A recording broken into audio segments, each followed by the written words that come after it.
শুভ দুপুরের শুভেচ্ছা সবাইকে। চলে এসেছি আজকে দুপুরের খাবারের আয়োজন নিয়ে। চলুন দেখে নিই আমার আজকের খাবারের থালিতে কি কি ছিল।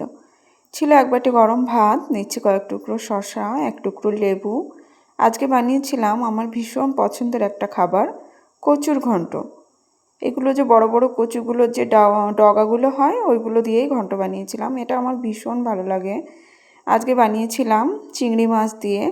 তাছাড়া এটা মাছের মাথা দিয়ে বানালেও বেশ ভালো লাগে। আমি তো কখনো কখনো নিরামিষও বানাই। যে কোনোভাবে এই কচুর শাক আমার ভীষণ ভালো লাগে। আর আজকে বানিয়েছিলাম আলু দিয়ে মাছের ঝোল। যেহেতু ভীষণ গরম তো একদমই পাতলা করে মাছের ঝোল বানিয়েছিলাম। আজকে বানিয়েছিলাম শোল মাছ দিয়ে আলু দিয়ে মাছের ঝোল। আর যে কোনো জ্যান্ত মাছ দিয়ে পাতলা ঝোলই আমার বেশি ভালো লাগে। এই মাছগুলো না খুব একটা যে বড় সাইজ ছিল তা না, একদম মিডিয়াম সাইজই ছিল, কিন্তু মাছটা জ্যান্ত তো খুব ভালো ছিল খেতে। আর মাছের মধ্যে না ডিমও হয়েছিল। এই মাছের ডিম খেতেও আমার ভীষণ ভালো লাগে। আর শেষ পাতে খাওয়ার জন্য রেখেছিলাম হিমসাগর আম।